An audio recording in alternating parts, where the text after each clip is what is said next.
Welcome to the Founders Chat. Today we have Maria Borrell, co-founder and CEO of WeGendersLab. Welcome, Maria. Thank you, Alan. Thank you so much for having me. It's a pleasure to join the podcast today. The pleasure is mine. And yeah, let's start with the first question. Maybe you can start by explaining what you're doing. Well, what I've built, it's called WeGendersLab. As you just said, we are a startup. We're based in Spain. And I always like to say that WeGendersLab is many different things. For starters, and maybe the most important one, it is kind of a vision to change the world into a place where everyone has the same opportunities and for real. So where women don't have to go an extra mile to be paid the same as men, where we are promoted even if we're pregnant or we want to ever be pregnant, or where girls are also encouraged to lead the AI transformation with men and not really behind them. No, so there's this vision behind us, which is what powers us.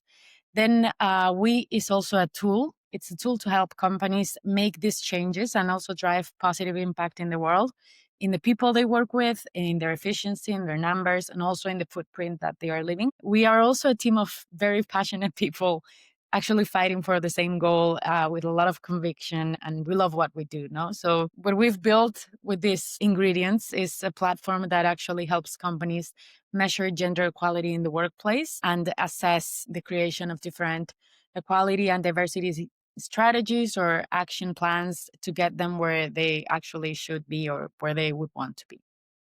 That's amazing. And I think it's a great mission. Well, I wouldn't say everybody, but most people that I speak with, they want equality, equal opportunity. And then we will discuss about this because sometimes, but when I speak with people, it's like, yeah, sure, like actually, well, I believe that diverse teams work better because we have our brain sometimes function different. And we have more creative teams when there are people from different genders, but different backgrounds as well, right? It's true. Um, so I'm going to ask you a question. Why did you decide to start We? Because you have been working in the same industry, right? Before, what was the trigger that made you say, okay, I'm going to leave the job and start my own company? This is kind of complex because it didn't really happen like that. The thing is, this was not my idea in the first place. So my mother and my uncle came up with it, actually. So my mother had been looked over for promotions at her company, which was actually a public company, due to having children and getting pregnant. We are five, so a lot of pregnancies. And my aunt at the same time had actually been through something very similar. And they were talking about this unfair reality, and they actually decided to build kind of like a gender equality certification for companies who actually treated women fairly. The company was built then, this was many years ago, but it was never really developed. So at a similar time, I actually started working as a gender consultant for the United Nations, and I was on a lot of different projects related to gender, right? And there, with my work over there, I kind of start seeing an opportunity to actually close those gender gaps by working with the private sector, because companies actually have the means, they have more people, they are faster, and they want to reach that impact, right? So what I saw is that what they were lacking was the expertise, the concrete expertise in gender equality initiatives, and the time. I thought, well, I have been developing that expertise. I could make the time, and maybe we could even bring technology to the creation to accelerate those processes and make also more data-based decisions and improvements, right? So I started thinking about this. I talked with my mother and my uncle, and then I joined the company and built part of it. And I joined as a CEO and co-founder, and we made the shift to what we are today. Amazing. And how are you living like this transition from being an employee and being an entrepreneur? Any big challenges, any big differences? All of them. I'm loving it, actually. I would like to have said I didn't. I think that when I was working for some time when I was studying, I am a lawyer too, so I worked as a lawyer at first. I was kind of looking for a mission or the purpose of my life and my working life, as I think many people are today when they are this age, in their early 20s, right? And I had been dreaming with working for the UN for a long time. And what happened was that once I got there, I didn't really get the feeling that I was finally where I was supposed to be, you know? So maybe it was a bit of a nonconformist and a bit lost. And sometimes I still am, right? But now I get the feeling that I am where I'm supposed to be today. So that is the biggest change, I think, kind of self perception. Of course, there are many changes too. I've learned to manage finances. I had no idea of how to do that. And now I have to be not only an expert, but a very good one too, if I want my company to Yeah. go that extra mile, right? So there are many things that you have to learn. There are many challenges, but I think that is great. Challenges keep us alive, you know? I always tell people that want to do an MBA, just start your business and you're going to learn a little bit of everything anyway. No doubt. Like I normally say that building this company has been like I've never learned more and faster in my whole life. Like this is like 3 careers and 2 MBAs and probably a couple of PhDs too, you know? Like Yeah. it's huge. Yeah. And I think that is also another skill that we develop, at least for, I'm speaking about myself, but discipline. Because when you have your company, you don't need to be at the office 9 to 5. You don't have a boss. But if you're not disciplined, your company will end up dying. So you need to start like getting the work done no matter what. No, there are many small changes that you have to do. For instance, it took me some time to actually learn that I have to wake up at the same hour every day, you know? Because if not, my day just it starts like a mess. Like I don't really know what hour it is. And now I force myself. It's like this is your waking up time and you have to discipline yourself to do it in order to achieve many, many things, but also to have some kind of a structure. Yeah, I think building companies forces us to discover ourselves, what works for us, what doesn't. Yeah. Definitely. All right. So I'm going to ask you one more personal question, and then we're going to jump into the discussion about Of gender course. equality. So, is there something about your early story that most people don't know? Well, I'm sure there are many things, but professionally, there's something that I always tell my friends or that we have a laugh at is that I was unemployed for quite a long time. I think it was almost a year, I think. And during that period, I did a lot of interviews and job processes. And I always got at the end the same response that was something like, you are not really fit for this type of job. We are looking for people that have kind of a different approach to the working life. And this happened like honestly like 8 or 9 times at the end of each process. And it made me really insecure for a long time.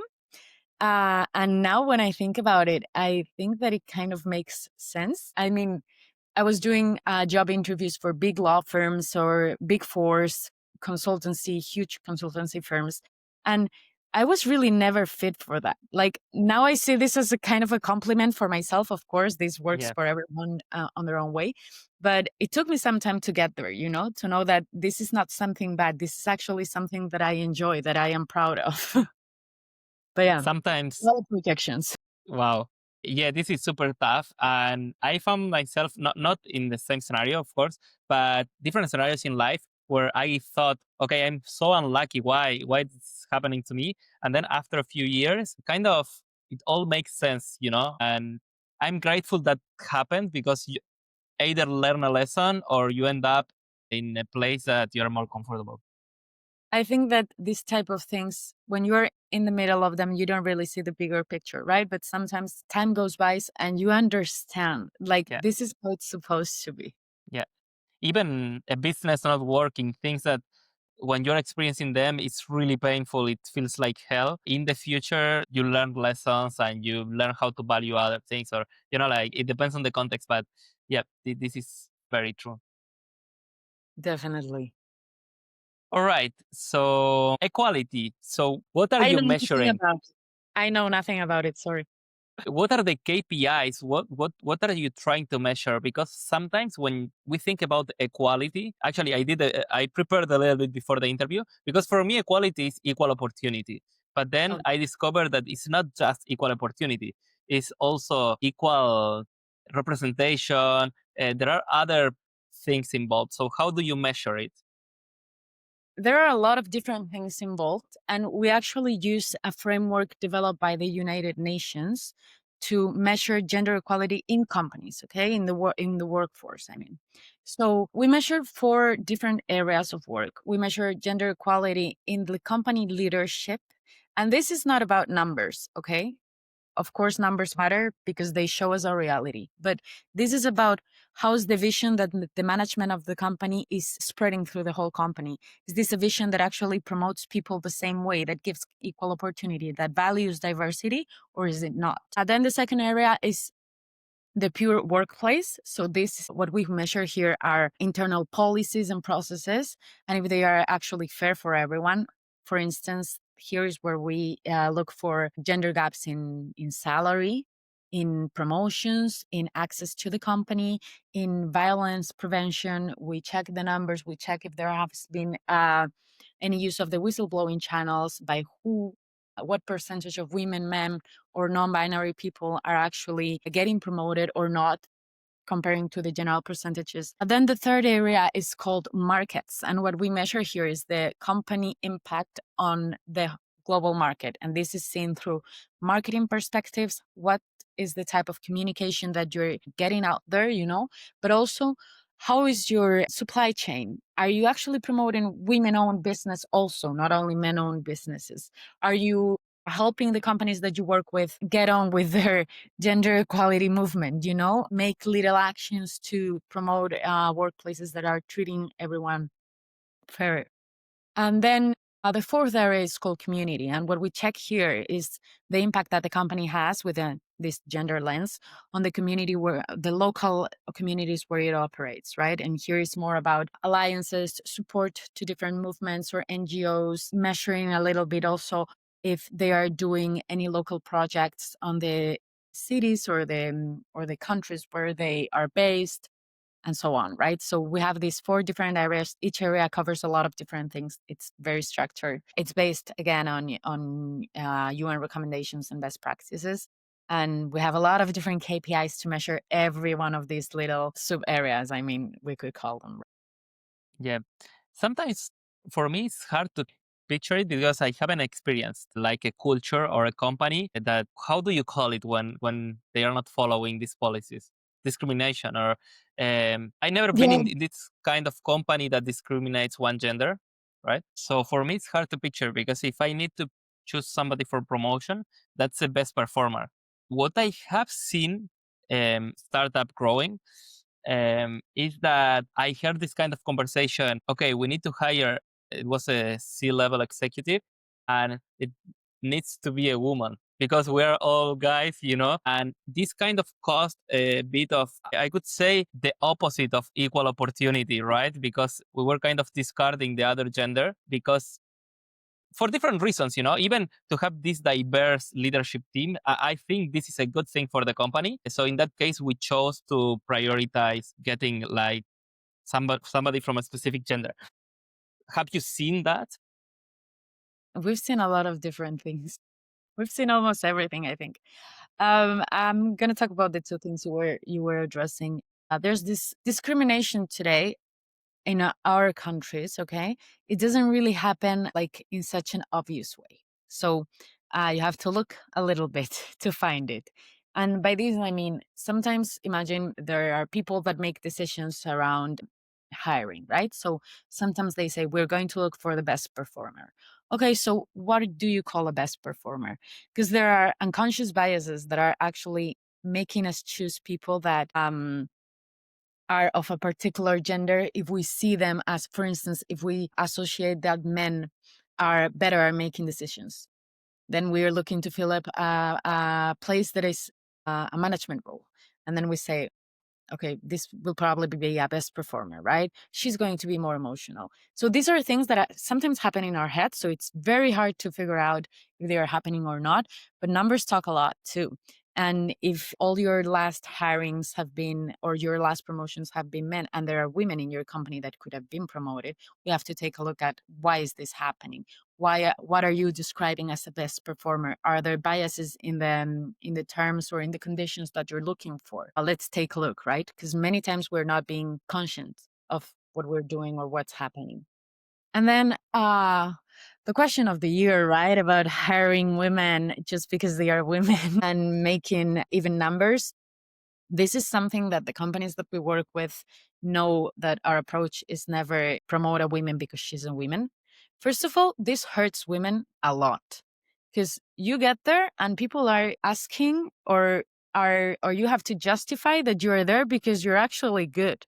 It's not that you're a woman, right? So we are even being hurt because of these policies. Sometimes they may be necessary in certain scenarios where the situation may be more critical, okay? Don't get me wrong, but it is not the optimus way of doing this. Gender equality is not about having 50 men and 50 women on top, okay? It's about way more than that. It's about the gender isn't a problem to get on there, to get to the top. It's as simple as talent is what matters, is how, Yeah. like you were saying, right? You are the best person for this job.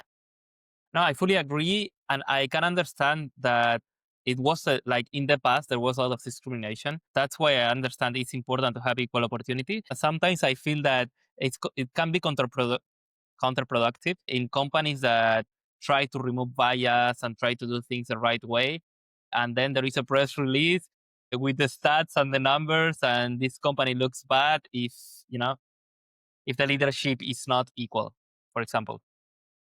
It's something that has to be worked with and has to be analyzed. Like I was saying before, numbers speak, and that is true, but we have to listen carefully and to see what the reasons behind that are, right? Because obviously it's not the same what you're going to find at the top of a healthcare company and at the top of a Web3 development company, right?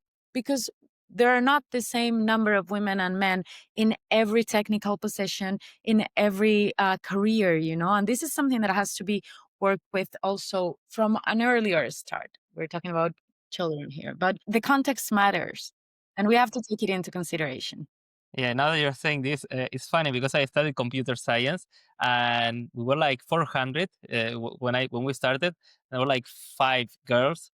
So you can imagine we were going to the parties of the business school. Of course. What were you going to do? Yeah, yeah, yeah. This is true. This is true. This is another part of the problem. Gender equality can be worked with through many different perspectives. We work with the employment one and the professional development one. There is the education one. There is the prevention of violence one. There's a lot of different spheres, or there are a lot of different spheres that we can talk about. But this is one. This is changing too. Education is changing, and it will change even more the next years. I think I'm lucky because, well, in Google, they train everybody about gender equality and not having bias, not just in gender, but where we are from, Diverse. racial. So I think it's super important because when you have this kind of big corporation, then you rely in a lot of individuals that are making decisions, and you need this kind of processes because I don't know, in startup, if the founders um, want this equality, they can manage to have it, but in a big corporation it's really hard because it depending thousands of people that are decision makers. The scope is so huge, it's very difficult to manage. You have to do actions that are very adapted to your context and that address very specific problems that you have. Yes, definitely. Not as easy as it can be for us right now. But even for us, for instance, we are a team of 5 people. We are all women. This is a pain for me. Like I tell them. But it's true that, and this is something very interesting, I think that you may enjoy. But when we open a position, we get so many CVs from women, so many, like so much more than from men.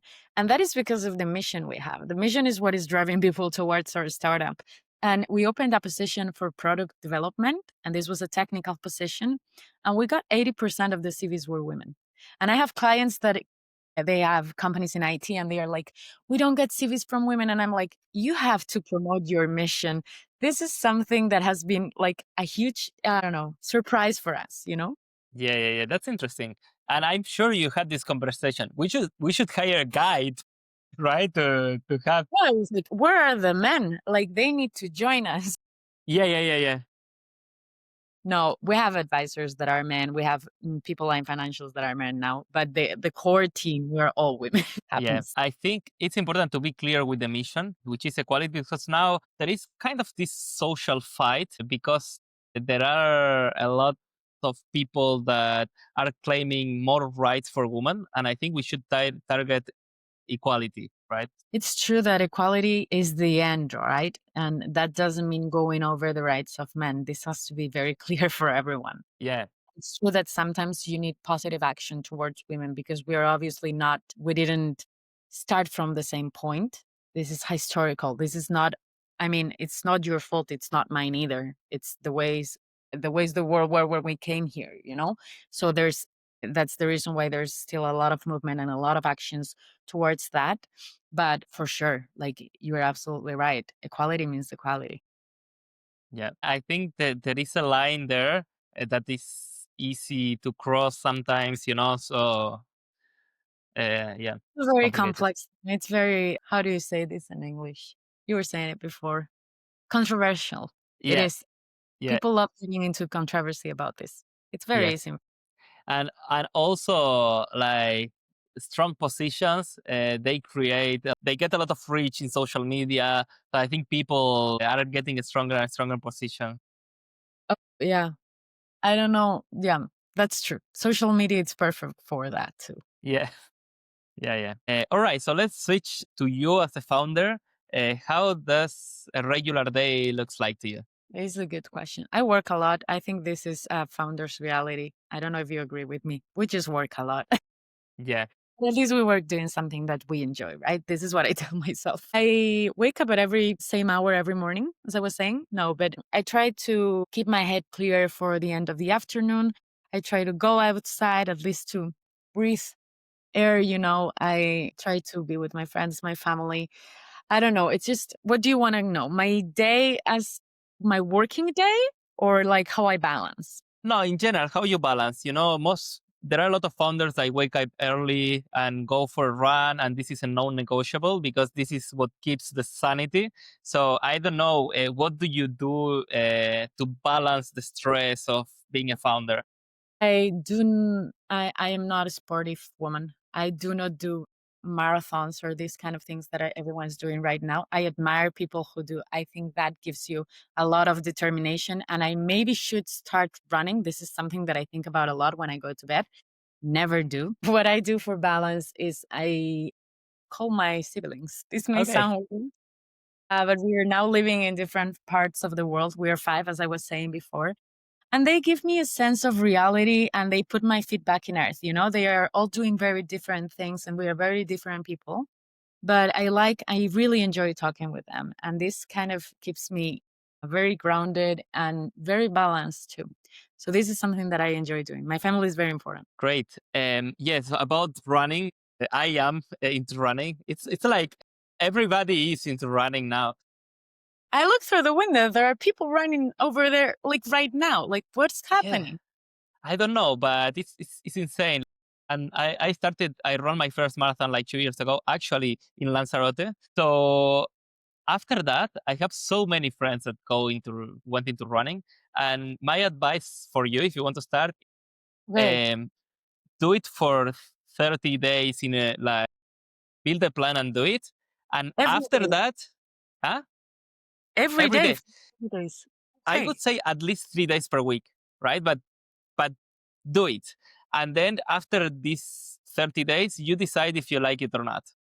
Because nobody likes it at first, because at first it's a very intense exercise, right? And after a while, it becomes like a low intensity. I mean, if you go slow, it's low intensity. So it's like going for a walk at some point. But the first 10 times that you go for a run, you feel like you're dying every minute because you're not used to it. I'm actually very thankful that you say that because people look like they enjoy it every time. So I'm like, am I supposed to enjoy it? Like, I don't really. I enjoy the feeling when I have to run because of something. Like, I'm catching that bus and it's going and I run and then I get in the bus and I'm like, made it. That is the only thing that actually, like, I can find it. So I'm going to do that. And if you do it and I get through the whole 30 days, I'm going to text you. Yeah, I will be so happy. So yeah, basically any exercise that is high intensity, you are supposed to do it just for a few minutes. And when you start running, running is high intensity. So if you do it for 30 minutes, it's really hard. But then your body adapts and it becomes like going for a walk. Of course, a bit more difficult, but it's something that your body can tolerate for a longer period of time. So you start enjoying it a little bit more. That's interesting. Let's Cool. So if you get into it, just text me. I will. I will. Cool. Nice. All right. So about co-founders, do you have co-founders? How did you meet them? I have co-founders in a more company-like sense. As I was saying before, my uncle and my mother are part of the company too. I don't have like typical co-founders. I mean, I didn't start building this with someone day to day. Like my mother and my uncle, in this sense, they have their own works. They are both entrepreneurs. They have their own companies and they are full in that. So I've been more of kind of like a solo founder in that sense. It's hard. It has good things, of course, and also bad things. Found myself missing a co-founder sometimes, maybe a more technical one than me. That would have been nice. Having a co-founder can be great and beautiful because if you get along and you share responsibilities, you work at the same level, it's amazing. But if there are problems, it can really break the company. So there are pros and cons. I know it's like a marriage. Like Yeah, it can be amazing or it can be a nightmare, and you have to choose very carefully. So yeah, yeah, yeah. And you never know because, like in a marriage, everything is great until you start facing really tough problems. of Then is course. when you discover the other person. No, for sure. So for now, no co-founders. I'm not close to it. There's room for everyone here. Cool. All right. What about, because we spoke about the mission, but we didn't speak a lot about the product. Okay. Is this a technical product? Is there like a web tool that you're providing to companies? Of course, yes. We have a web tool. Companies log in. They have all their information regarding gender equality in their gender equality dashboard. It's kind of like when companies measure how do you say this, carbon emissions. Yep. They have their dashboard is like you're doing this. Well, it's the same with gender equality in the company. Like this is the bigger picture. This you have it with a lot more of explanation, and they have it all online in their user page. And they also have over there the recommendations to improve the areas that can admit improving. So they have the information there, they have their resources, their gender score, and they take different evaluations to check their improvement through time. And then we also have this other side of the business that is more like a consultancy like service. With all the data that we have from them from the platform, we help them do specific actions or like create action plans, gender equality and diversity strategies, or any type of particular service that they may need in that Okay. sense. So it could fit kind of in the B2B SaaS category of product. We It could fit there, but we are actually going there. Like this is something we are doing both things right now, but for the next couple of years, we're going to just move to the product based side of the company or business model. Okay, because now it's more like consultancy, more customized, and now you want to create a product that out of the box fits to different businesses. We have like this first version of the product and it's great. All of our clients use both services, but we are developing a new version to also be able to deliver some of the services that we now do for more like an in-person place through technology through the platform. All right, and I guess you're using a lot of AI here to process data. I think we're using some and we will be using more, but maybe less than you think. Or at least we're using AI, we are using LLMs. We are not using Gen AI so much. It's more expensive and we don't really need it. Like we are covering everything we need with other type of models. We use Gen AI, of course, for a lot of our internal work, the team. But for now, the platform is based on different type of models. Although we will be integrating, we have this product roadmap, of course, and we will be integrating AI in a more full capacity in a year or so. But when the time is right, we don't want to jump into it just because everyone is. Yeah, I was thinking that you might need a lot of information, like read a lot of documents and everything automatically. But then think about it, maybe not really, because and this is very sensitive information that probably just HR have, and they already have the numbers. So yeah, you're right. Yes, that's what we're doing. Cool. Okay, let's speak a little bit about the industry. Is there a trend in the current ecosystem that you think most people are underestimating? You mean a trend in terms of gender equality, in terms of startups, technology? In general, something that you think, oh, this is going to happen definitely, and we are not ready, or people are not seeing this. I would say, from my point of view, that gender equality is going to happen definitely. This may mean that we will need to pivot our business model in some years, hopefully in little. Like the mission hopes for little time. The business model will have to adapt, of course, but there will be more women leading companies in equal numbers as men, not with the same gaps that there are now. There will be equal pay, and women are a strong force in the workforce, and we have to take them into account, not only from a company people management point of view, but also from a consumer point of view. Like women make 80% of the shopping decisions in a household. Like if you are designing products, you need to have that perspective in Yeah. mind. She's the one that's going to buy it.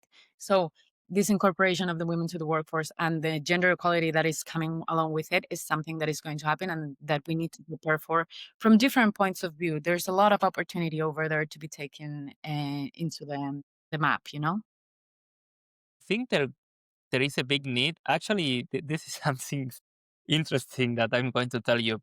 I never experienced gender discrimination, but I wouldn't call it discrimination, but I saw companies that decisions sometimes were made because I like this person more, like, and maybe the person making a decision was a woman. I think there is a big opportunity for equality in general. Remove the gender and equality, like, Yes, age, race, yeah, everything. yeah. And there's something also that's coming. This is going to be sooner, but this is equal pay transparency. There's a European Union directive on this that is starting to affect countries in the European Union from June 2026 onwards. And this is going to mean a lot of changes for companies, especially for big companies. Like they are going to be very transparent about their salaries and everything related to payment information. So there's a need to prepare for this. This is crazy because how this works today, I'm not defending anything here, but you get an offer, you can't negotiate your salary, you Of know? course. And if you negotiate aggressive and they really want you, they are going to pay you more than others. And again, non related to gender, but you can have somebody in the same position that gets paid much more because you really wanted that person. And otherwise, that person would have gone to a different company. And this doesn't mean that, I don't know, maybe a big company, you have other 1,000 employees in the same position. Are you going to raise their salaries? It's still complex.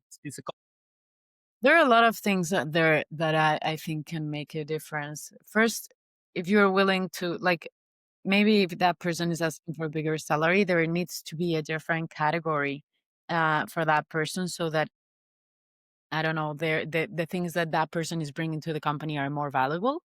Is that why you want that person so much?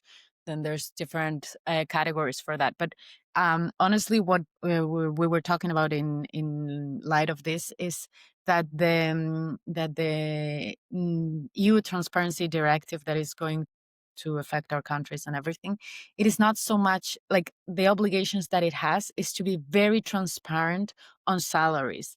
It doesn't address well, it addresses pay gap in a sense that if you have a big percentage over 25%, I think, or 5% in some cases of pay gap, you have to justify it.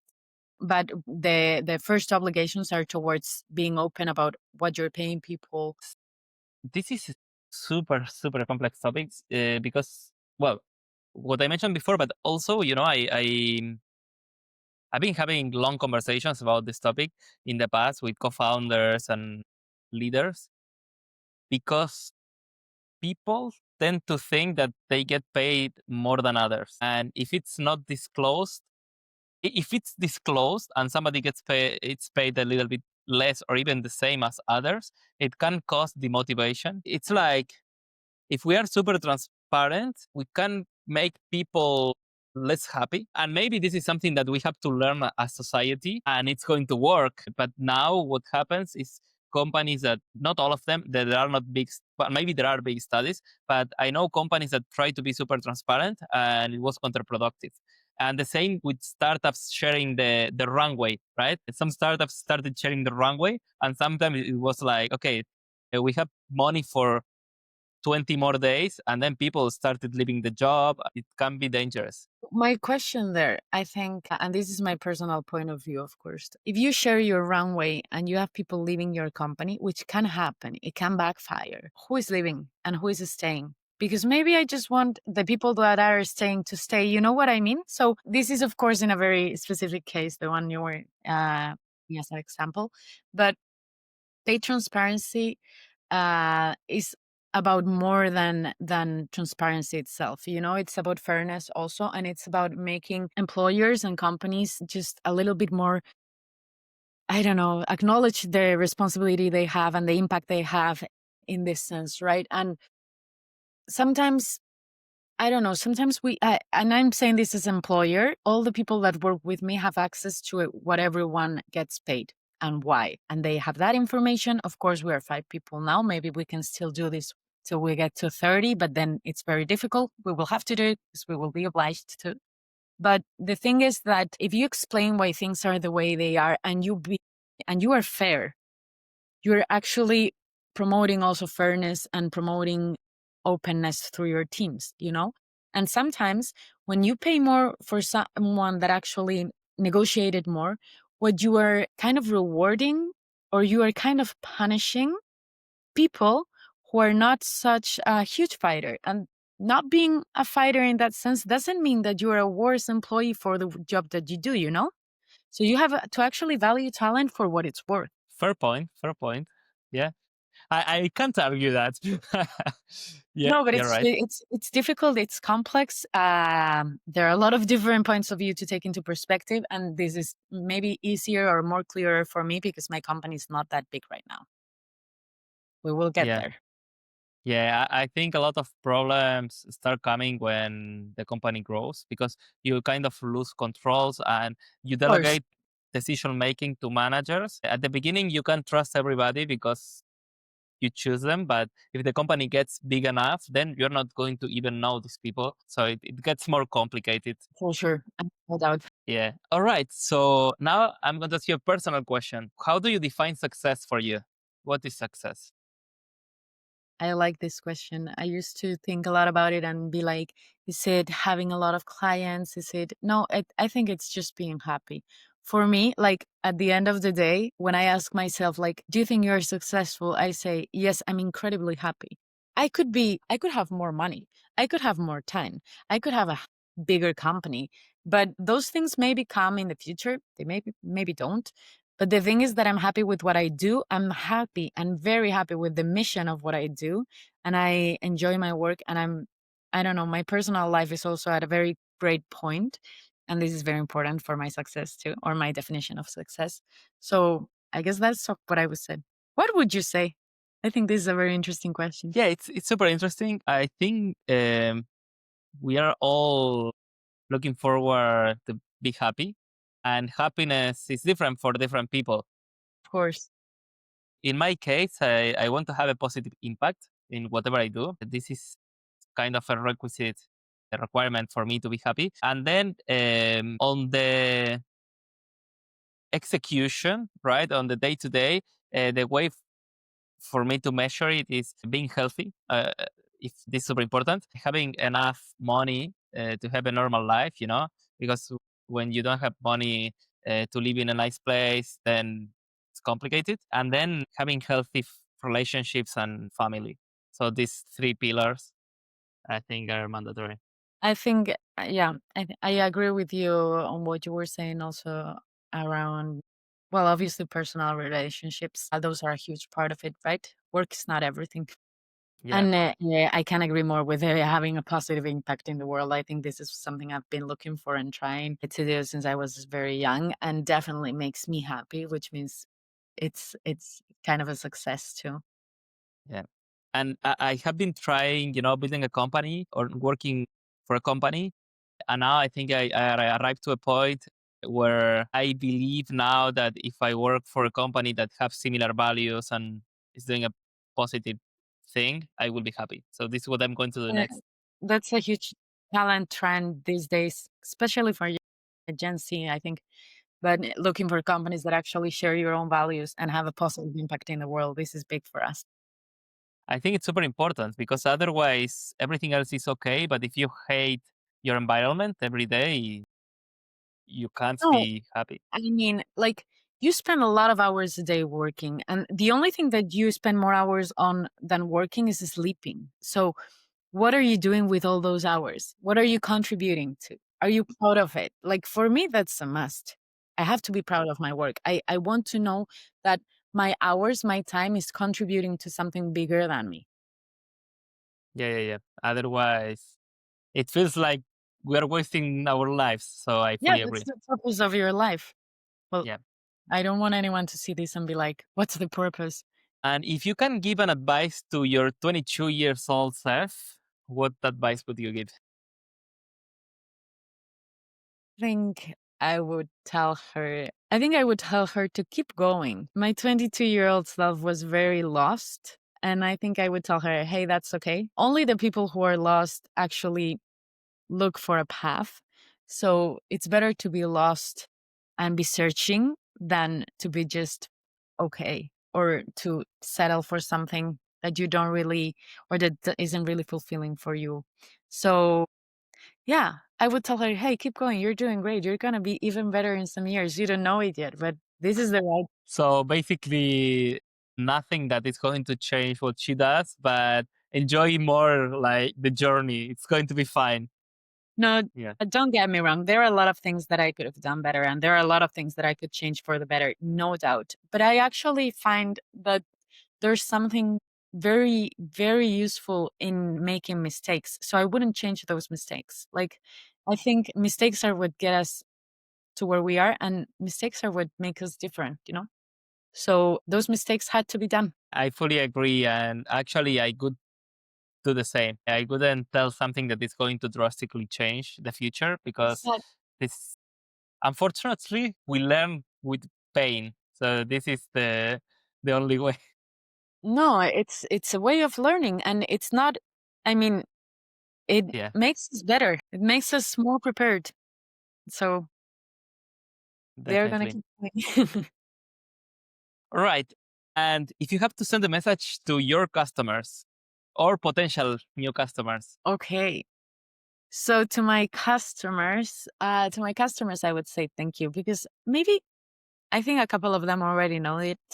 Maybe they don't think about it, but what for them is something that they are externalizing with a company, for us is a validation of what we are doing, the message that our mission is worth it and that we can generate money with it, which is very important when you're creating a company. And it's also a huge motivation. Every time we sign a client, we do a dance, like we have a choreography, and we do a new part of the choreography per client. So we are thrilled, like, thank you.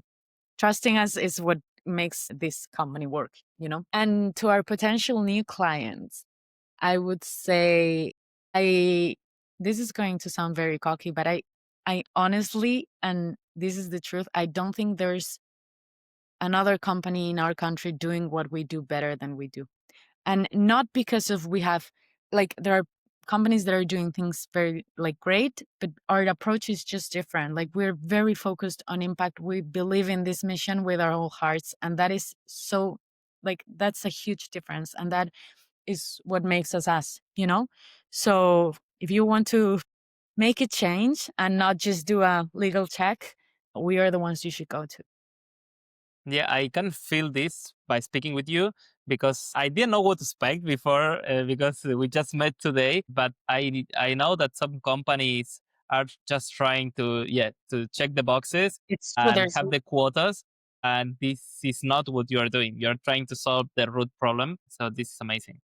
no, and we're going to help solve it. Of course, not alone. We need a lot of help, but I think that's how you have to do it. Get into the base of it.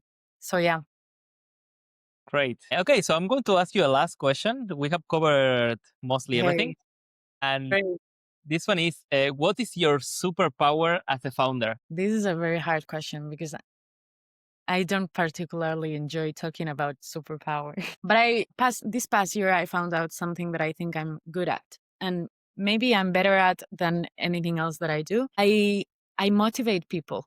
Found that with the people I'm working with, they started working with me a year ago and they worked for many, many months for free, a lot of hours. I do that. Okay, I'm the founder. You can understand why I do that. But they didn't have to, and they did. And I thought a lot about it, like, why is this? Of course, they are amazing and they believe in the mission. But I think that I'm very good at inspiring people. So I just recently learned this. I think it is a superpower, and I think I need to train it a bit more to see where it can get us, at least That's in that amazing. spectrum. So yeah, I'm proud of it. I'm happy. Yeah, congrats. I think it's the number one skill of leadership, being able to inspire and motivate But people. I can tell by speaking with you that you're a great leader. So congrats. I Really. coach people in other things too. I sometimes text them through WhatsApp during working hours. I have to stop doing that. But no, thank you so much, Alan. I think we all have to kind of promote that and cherish that and make ourselves great leaders, at least in our own spheres. Yeah. I think when you're managing people, we owe them that, at least to do our best. So I fully You're agree. totally right. No, I couldn't agree more. All right. I really enjoyed the chat. Thanks very much. No, thank you, Alan. Honestly, thank you so much. I didn't know what to expect either, and I had a blast, really. So thank you. Nice to hear. Thanks a lot. Bye bye.